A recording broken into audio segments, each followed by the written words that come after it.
What will attendance look like for college football this fall? Plus, the Eyes of Texas fight song is causing quite a stir at Texas. We'll discuss that all next. I'm Jay Smith, and this is After Further Review.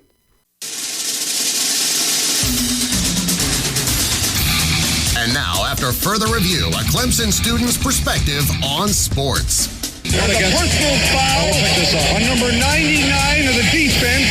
After he tackled the quarterback, he's giving them business down there. That's a 15-yard penalty. Well, welcome in, everyone. I'm Jay Smith, and yes, this is After Further Review. Thanks so much for tuning in. Lots to talk about in this week's show. Let's start off with probably the most discussed topic of this offseason so far, and certainly the one that's probably the most subject to change, and that is attendance for college football this coming fall. Some schools have already announced attendance plans just to kind of get some material out there so that fans are not in the dark as much as they were last fall. Obviously, things were changing on a week-by-week basis, sometimes a day-by-day basis last fall, and so it was really difficult to give any sort of concrete details on attendance and what that would look like back last fall. But again,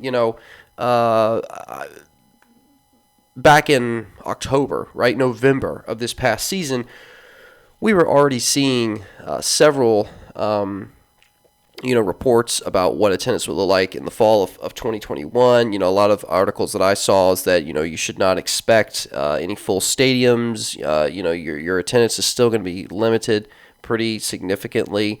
Now that was a little bit before the whole development and distribution of the vaccine. Again, there's a lot to unpack, and it's hard sometimes to determine which of these pieces are opinion and which of them are actual reporting, because those two things seem to basically be joined at the hip nowadays. You can't read much of anything from any news source really without it being laced with some opinion. But either way, as it relates to college football and as it relates to college football attendance, obviously I think some of the listeners probably remember back in the fall when Dan Mullen, I think this was after Florida traveled to A&M and lost.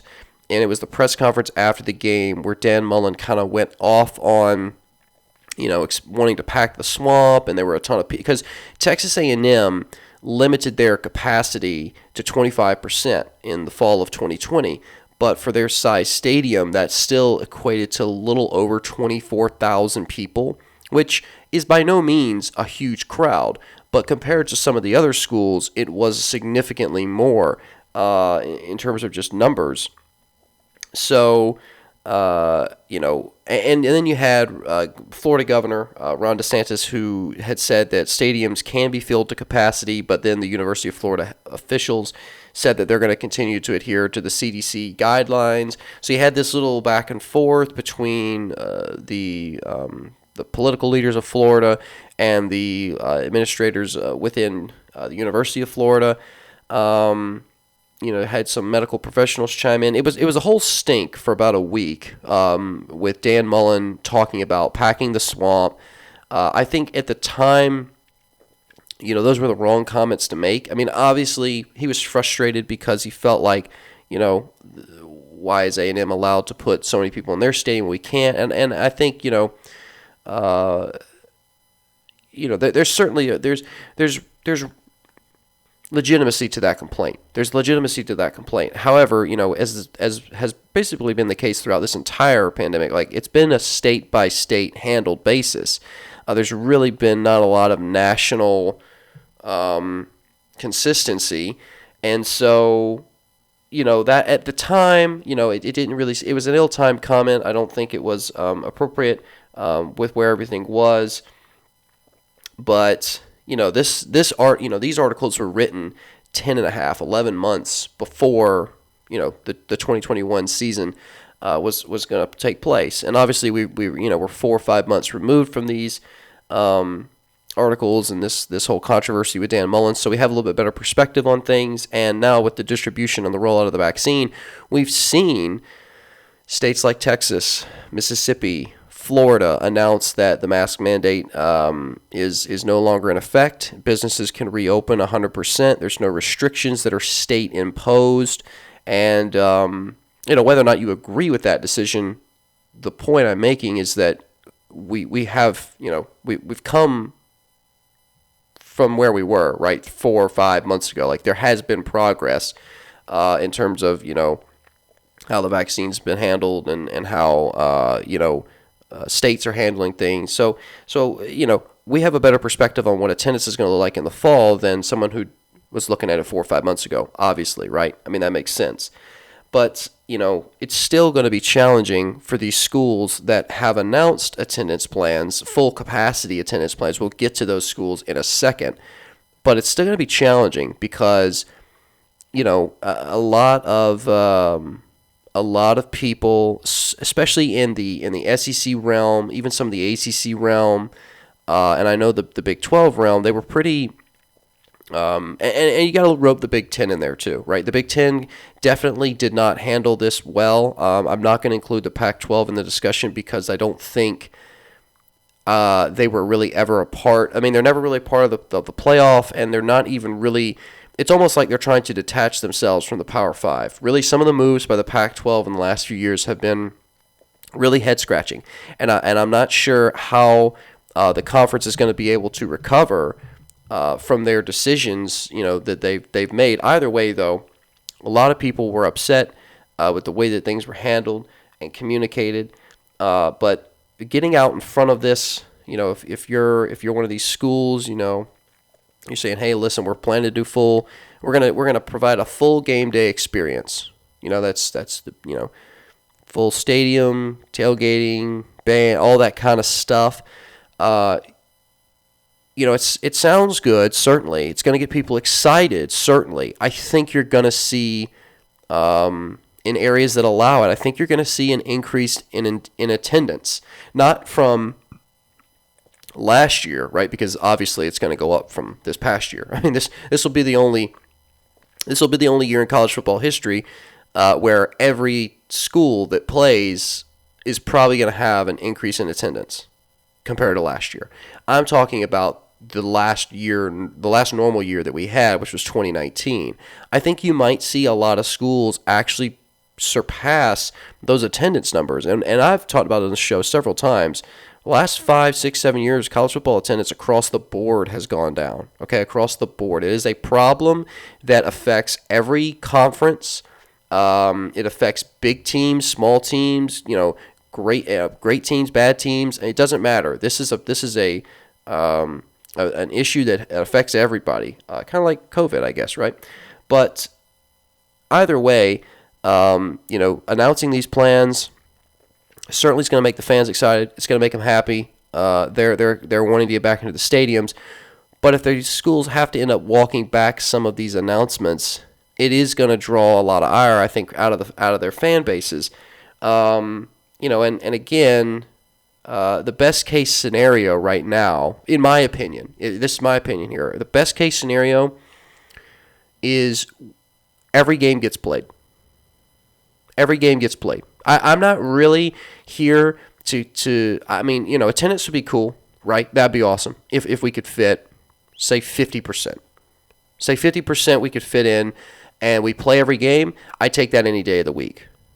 If you say, I'll give you 100% capacity, but only 75% of the games are going to get played, I don't want to take that deal. I want the games to be played.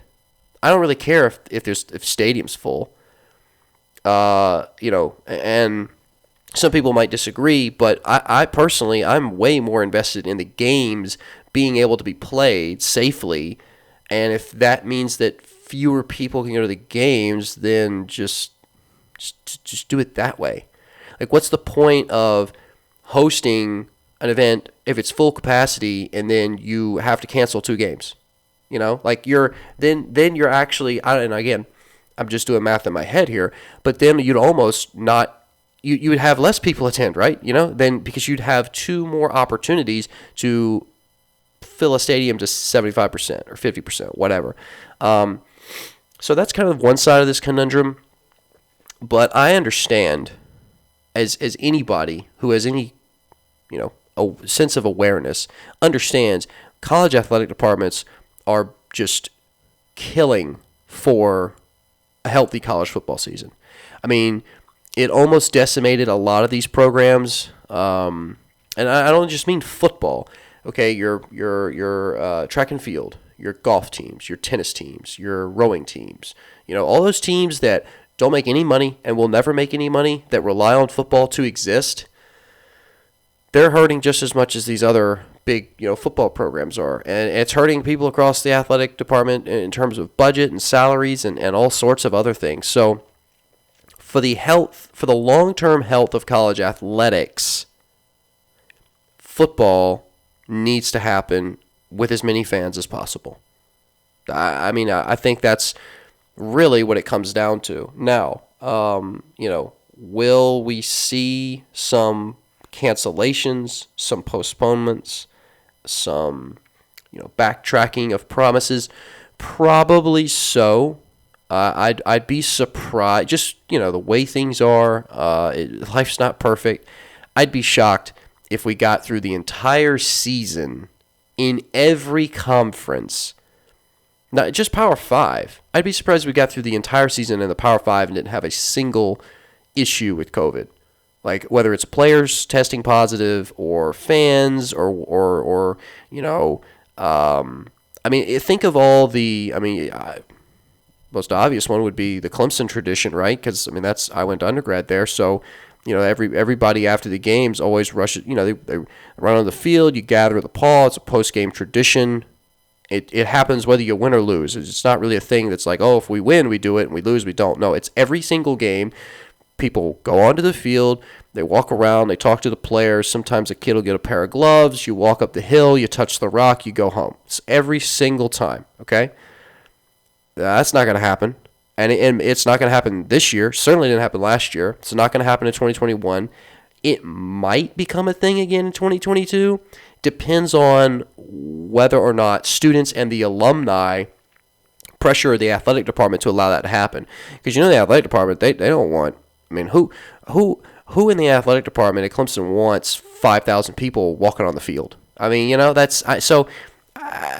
externally they might say, oh yes, we love this tradition, but internally I'm sure it gives the grounds crew nightmares, and from a security standpoint, it's probably a logistical nightmare because you've got a huge throng of people. If it's never happened, but if there were to be some sort of altercation, I don't even know how you would handle that. So point of all that is to say, I know we're going down rabbit trails here, but the point of all of this is to say, listen, things, you might be putting people in the stands, but this whole promise of, I'm using air quotes here, this full experience, I'm not quite buying it yet. And that's bringing us into this discussion of the specific teams that have announced, hey, we're going to do a full capacity stadium. Most notably would be Alabama. Alabama announced this a few days ago, and they said, we're going to move ahead with plans to host full capacity college football games at Bryant-Denny Stadium this coming fall. That was coming directly from Alabama's athletic director, Greg Byrne, I think is his name. And, they have made this announcement on the heels of the school's announcement earlier in the month, or past month rather, since this announcement came out March 1st. But Alabama announced they're going to return to in-person instruction without restrictions on classroom capacity in the fall.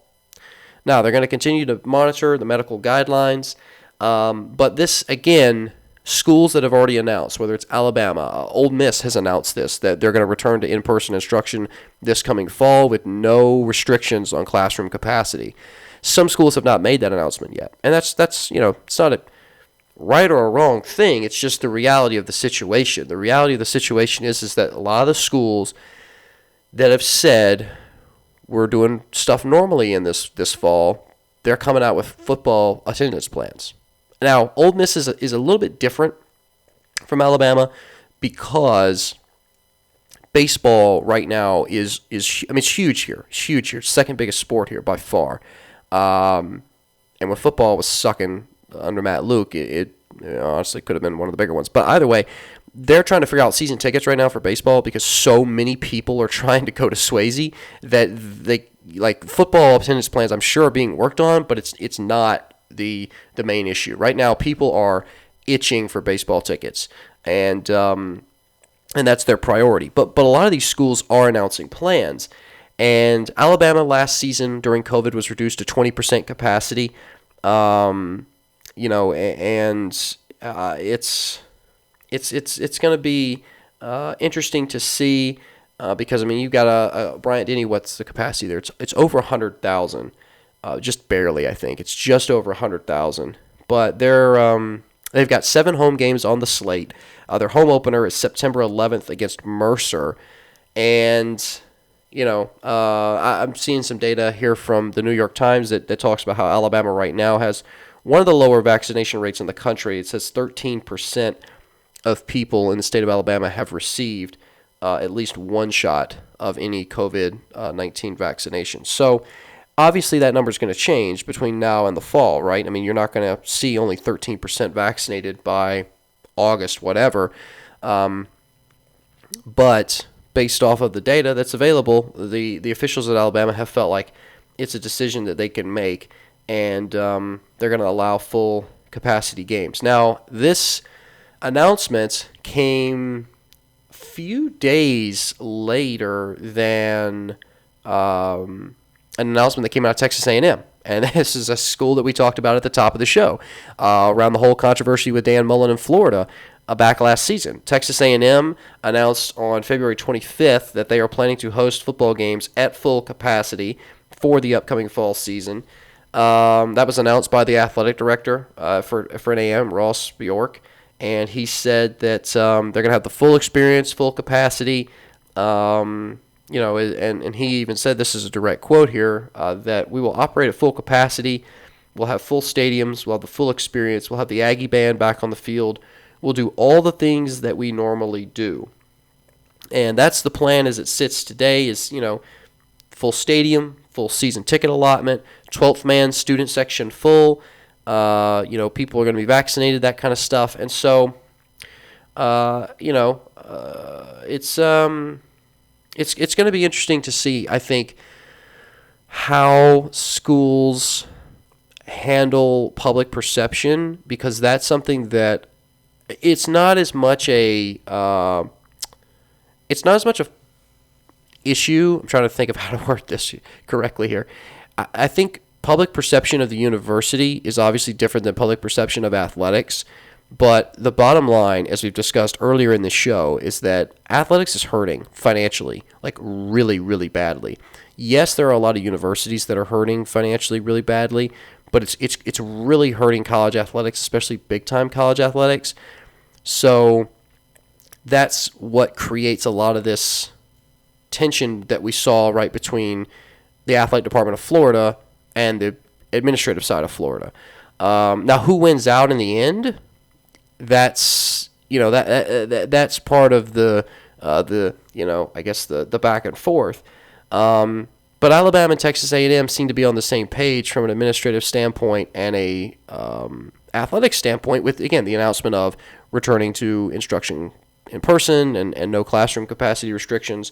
Bjork went on to say, the A&M AD went on to say that if we need to pivot, we can. We know we can. We have the resources to be able to pivot. And he said, this is a direct quote, the virus will dictate. So I think, again, he's acknowledging that there might be something that they have to tweak. There likely will be, especially if the SEC gets involved and says, okay, guys, we can't really do, full capacity or whatever, so we got to do it at 75%. Now, how much control they have over that, I'm not really sure, but A&M is scheduled to start their home games on September 4th against Kent State. So, interesting developments from these two teams out of the SEC West. Now, I know another school this is the Big 12, Oklahoma State. They announced, and this announcement came almost a month ago, that they were planning, OSU was planning to have full capacity at Boone Pickens Stadium during the 2021 season. and this again came February 4th. Okay, so this was over a month ago, and they had already announced plans to have the 2021 football season at full capacity. And again, another school that's already announced we're going to hold in-person classes this fall. And that allowed the athletic organizers to feel comfortable going ahead with saying, we're going to open Boone Pickens Stadium for full capacity, but we're going to, continue to monitor the health guidelines and all that sort of stuff. And so I think, as the vaccinations continue to be rolled out, and as we get further and further into the summer months, I think you're really going to see more and more schools start to say, okay, we're going to have full capacity, or we're going to have slightly reduced capacity. I think I think across the board, just to wrap this up, this discussion, I think across the board, you're going to see at a minimum a reduced capacity. Obviously, the other end of that spectrum is full capacity, full everything, A&M, Alabama version. I don't think that's what you're going to see everywhere. Again, the SEC last year they were second to announce they were going to come. The ACC was obviously first. ACC had a much more ACC had the most proactive way of dealing with this, and you have to give props to the ACC for the way that they handled everything, whether it was attendance, scheduling, flexibility. SEC did a great job, but they started later than the ACC. Okay, so if you're asking me who handled this thing the best, it is absolutely the ACC. Okay, the ACC handled it better than anybody. SEC handled it pretty darn well. The Big 12 handled it pretty well. Big 10 and Pac-12 did not. The Big 10 and Pac-12 did not. I think, again, it hurts the Big 10 more than it hurts the Pac-12 because the Pac-12 really wasn't in the conversation anyway. Now, Ohio State ended up kind of saving the Big 10, but it was a bad look for the Big 10 to have to change the rules of their own conference to allow Ohio State an opportunity to give their conference some relevancy at the national level. So the Big 10 really hurt themselves last year, and I think they're probably already thinking about what the fall is going to look like. Now, do I expect the Big 10 to go the SEC route and say everything's open, it's completely normal? I don't. I don't think that's going to happen. But I think you're going to see 50%, 75%, maybe around the two-thirds, was it 66% stadium capacities. That's something we're probably likely to see. And then obviously in select areas of the country, maybe Florida, Alabama, Mississippi, Texas, down that southern area, you'll probably see full capacity stadiums and full game day experiences. I would be shocked if the Grove is not back in the fall. Ole Miss's premier tailgating scene. I'd be really shocked if there was no Grove this coming year, but we'll see. Obviously, Ole Miss has not announced anything yet, and we'll continue to keep you updated on that. All right, let's take a break. We come back, we're going to talk about the second topic of this week's show, and that's the controversy surrounding the Eyes of Texas fight song. That's next. Welcome back to the show. Again, thanks so much for tuning in to After Further Review. I'm Jay Smith, and hey, I had a good discussion in that first segment. Talked a lot about the attendance for college football in 2021. Now let's transition. Let's talk about a controversy coming out of Texas, UT Austin, and the Eyes of Texas fight song. Now this is and I had to do a little bit of research on this because I wasn't, I'm not from Texas. I don't know anybody that goes to Texas. So I had to do a little bit of research on this. The Eyes of Texas is the school sing-along. I mean, I don't, sing-along sounds too elementary. It's a school. I don't think it's the alma mater. I have not seen anywhere where it's the alma mater, but it is a post-game tradition where the players gather near either the student section or their fans section if they're in it's an away game, and they sing the Eyes of Texas with fans. So it's a tradition. It's something they do.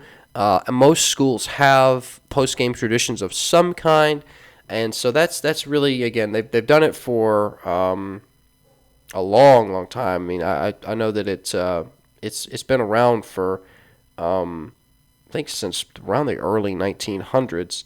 But either way, right? This is a fight song, school song for Texas, seen as a tradition thing and as a way of respecting the university and everything. Well, back in October of last year, because during the summer of 2020 there was a controversy with the history of this song being tied to minstrel shows on Texas's campus, and I think there was some connection between the name of the song and Confederate Commander Robert E. Lee.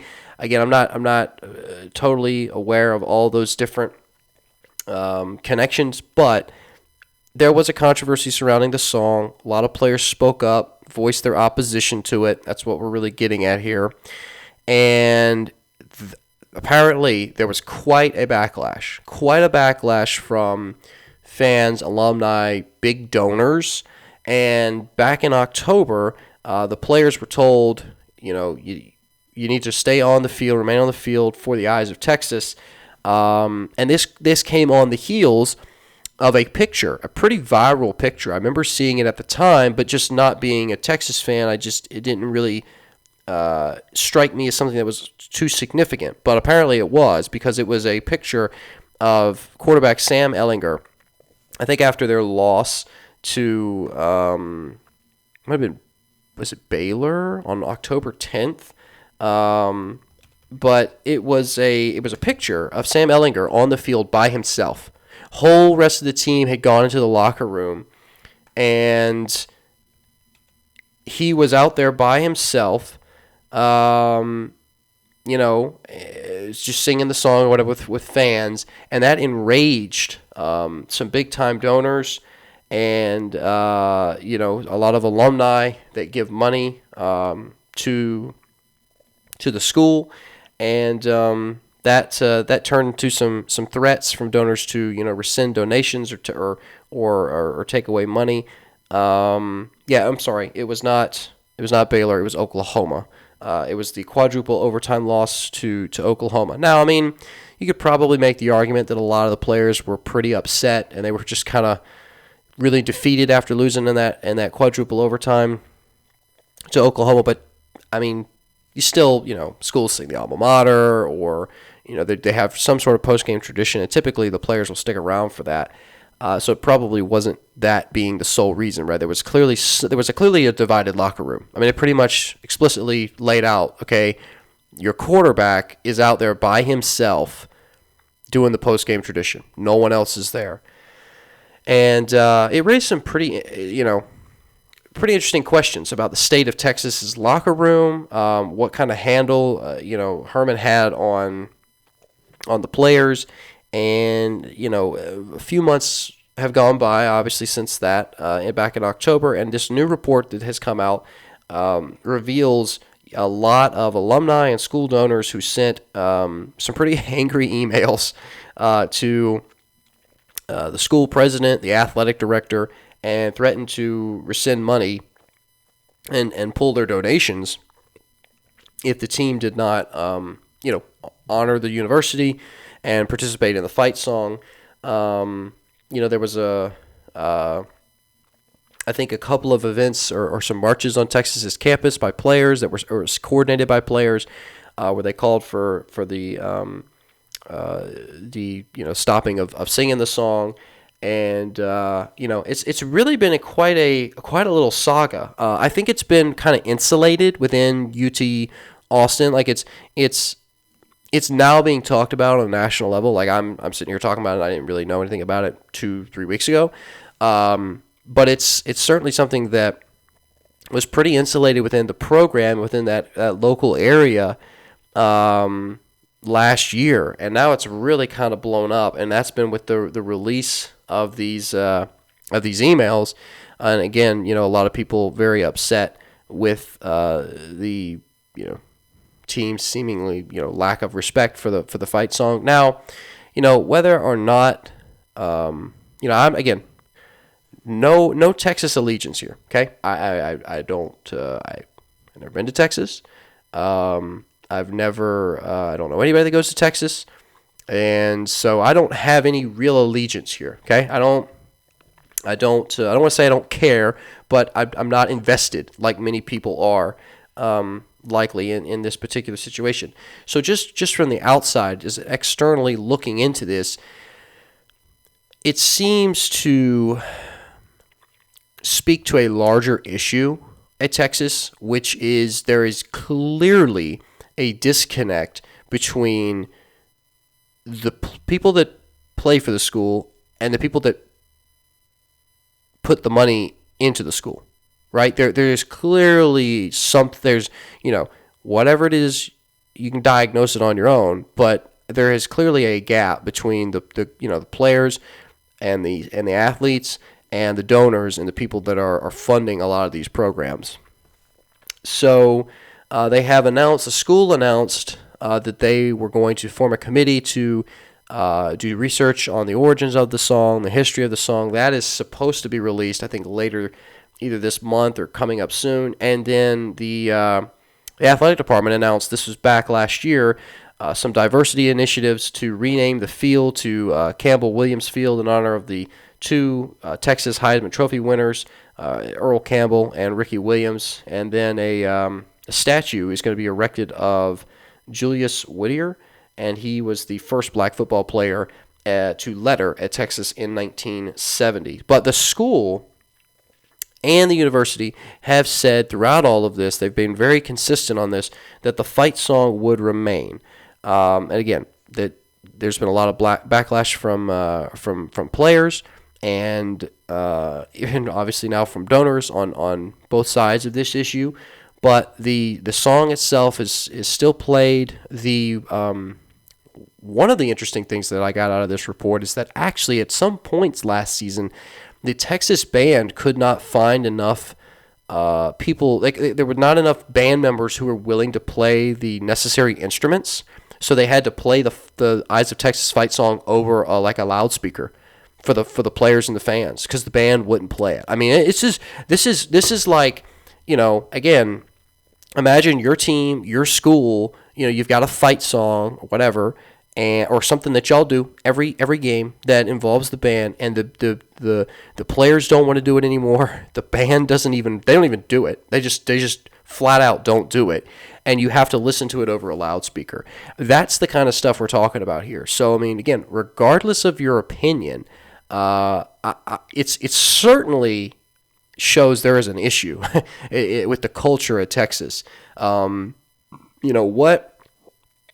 will be done it remains to be seen. Now, incoming head coach Steve Sarkisian has been asked about this. He was asked in his introductory press conference, what's your thought on the Eyes of Texas, or y'all going to play the song? And he was quoted saying, he said, "I know this much. The Eyes of Texas is our school song. We're going to sing that song. We're going to sing that proudly." So, I mean, that's a pretty definitive statement by Sarkisian in his introductory press conference when he's possibly not even met the entire roster at Texas. I think they do some sort of introductions before he goes out and obviously does his introductory press conference to the press. But he very well could have not met the entire roster, and he's already on record saying, we're gonna sing the song, we're gonna sing it proudly. And he didn't have to put that in there. He could have just said, "I know this much. The Eyes of Texas is our school song. We're going to sing that song." But he threw in there, "We're gonna sing it proudly." So is that an attempt to appease those donors? You don't really know. Now, as with a lot of these big schools in the Big 12, and around the country, but specifically in the Big 12, it seems like most of the big-time donors pull the strings, whether that's Texas, Oklahoma State, Baylor, those kinds of schools, it seems, have a lot of big donors that have a lot of influence, and Texas is certainly in that category. So I don't know if they hired Sarkisian because they felt like he would continue pushing that tradition. But it's like I said, it has been a source of controversy at Texas since summer of 2020.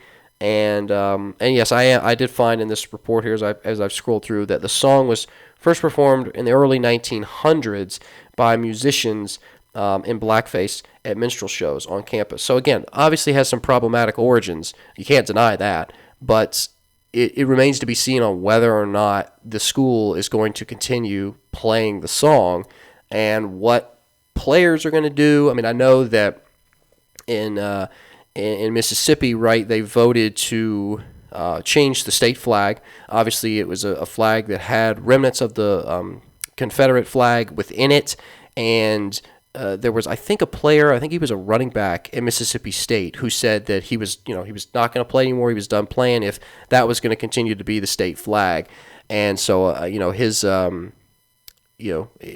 his actions spurred a lot of discussion and debate, and it ended up obviously changing the state flag to what it is today, which is it's the magnolia. It's kind of that. It's like solid blue, and then it has like these red borders on the outside. It's a nice looking flag. But either way, right? We've seen, one player can really change a lot across a school, a state, and so. I don't think this is the end of the Eyes of Texas controversy. I think we're probably going to see some more stuff come out about it. This report about the emails, though, if you haven't seen it, you should spend time reading some of the stuff that was said. Now, a lot of the names are redacted. Privacy laws, like they're not going to release the names of these people for obvious reasons. But it's really it's quite